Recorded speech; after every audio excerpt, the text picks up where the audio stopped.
Hey everyone, Damien Dudovic here once again from the Tadima network, bringing you a Dawn of War Soulstorm replay on the Blood River map. So this one is one versus one with Space Marines on the bottom and Imperial Guard at the top. So yeah, because it's this is actually the first one-on-one game I've commented on. So hopefully it should be easier to focus on various key events and basically what the individual players are doing rather than what the teams are doing in general, so should lead to a different style of commentary.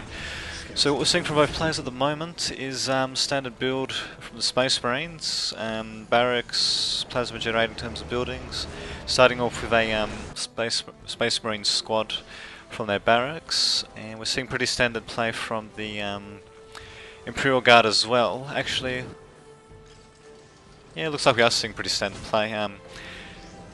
Looks like they're bringing out a second guardsman squad a little bit late, but in either case it seems to be pretty standard at the moment. So yeah, looks like their own commander squad has come out, adding on the standard priest and a commissar as well. And we're seeing them building a heavy bolter turret near a relic point as well, so they obviously don't want that to be captured by the Space Marines. And we're not really seeing anything else from the Space Marines side. Seeing them expand. And yeah, looks like one of their builders is about to die. And there we go, he's down. So there we go, looks like the Imperial Guard have begun or rather they've struck the first blow, so to speak. Doing some initial harassments there. How long will they be able to keep that up? That's a question. It's interesting though, Space Marine player doesn't seem to have any resources, but they've only got a few units out. They must have spent the rest on building listening posts by the looks of it.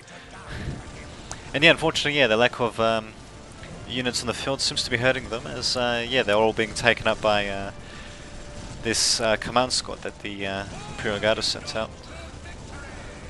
So as you can see, they're focusing on the servitor. Might be able to kill it off, although they might not actually, because unless if the Space Marine player does something like that, like keep it still. So yeah, it looks like the Space Marine player has also spent some money on the listening posts. So we'll see what the resources are. They're 74 and 10 for power, while Imperial Guard's 56 requisition and 10 for power. So yeah, it looks like the Space Marines are winning economically, even with the harassment damage that's been done by the Imperial Guard, so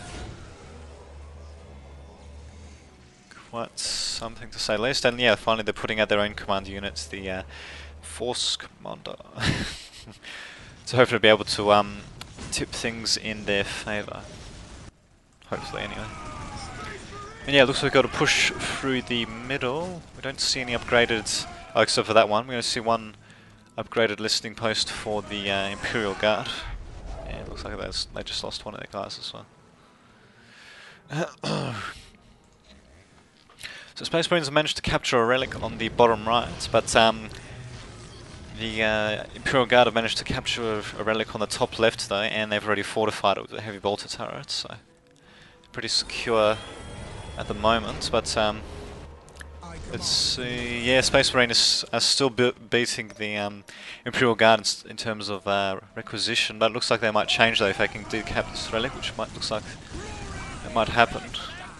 Space Marines are just going to get chased away by the command squad, but we finally got the Force Commander in to help a bit, and we've got the Space Marines going into Tier 2 and building another Space Marine squad as well. But the damage has been done though. The relic has been decapped by the Guardsman squad. What do we have? We don't have anything else going on at their base. They're not taking up or anything. But yeah, it looks like they've been doing quite a bit of harassment actually, almost from the get-go. But the Space Marine player has been able to beat them at every turn, really. Or rather, to beat them back at the very least at every turn. And yeah, it looks like they even have a victory condition at the moment, so that would be the critical locations controlled. So that means, yeah, they're controlling two at the moment, the middle one and the left one. And it doesn't look like they're too happy about the Imperial Guard trying to move in at but they are retreating a bit, though, probably to better ground. Because, yeah, that's this river, presumably of blood, is yeah, it provides negative cover, which means that, yeah, that units take more damage if they just sit around in it. And yeah, it looks like the Imperial Guardsmen have capped the right critical, and they might be moving to cap the, or at least to decap the left critical. So, because at the moment, if the Space Marines keep their points, then yeah, exactly that will happen. They'll win the game basically for a take and hold victory.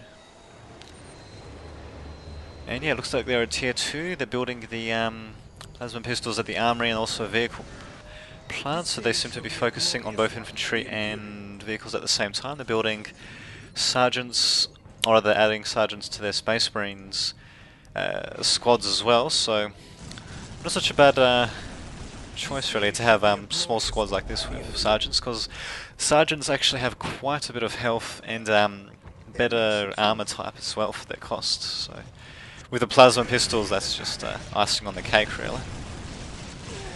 And yeah, as you can see, they're certainly taking their toll on the Imperial Guardsmen, but yeah, unfortunately they'll be able to decap that point thanks to the command squad distracting the Space Marines. It looks like they're adding in some of their own weapon upgrades there. As you can see, they've added in a heavy bolter, but the problem is they're being disrupted at the same time.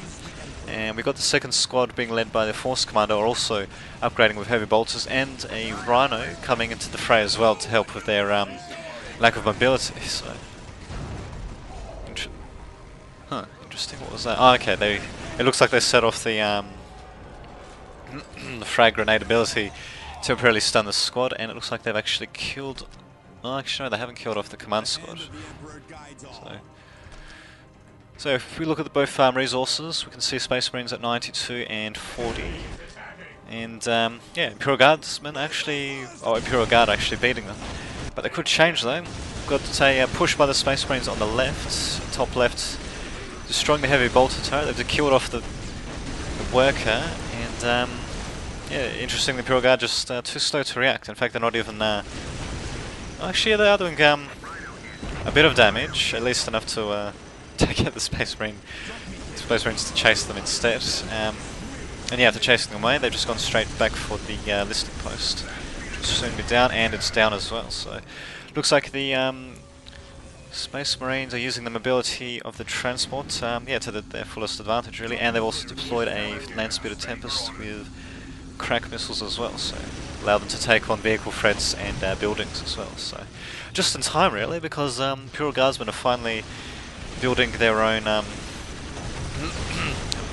vehicle plant as well. It looks like they've had some sort of upgrade. I think the Psycho upgrade at their headquarters as well, and it looks like we've got a bit of a push by them as well. However, I think they're going to do rather badly, to be honest. They don't have any transport. They're running past fortified listing posts, and yeah, they're just going to get hacked up a bit by these assault Space Marines as well. And it looks like they've triggered, the Space Marines have triggered the victory countdown again for the take and hold victory. So they hold the, let's see, the right and the middle critical objective, and they're also, oops, and yeah, they're also tearing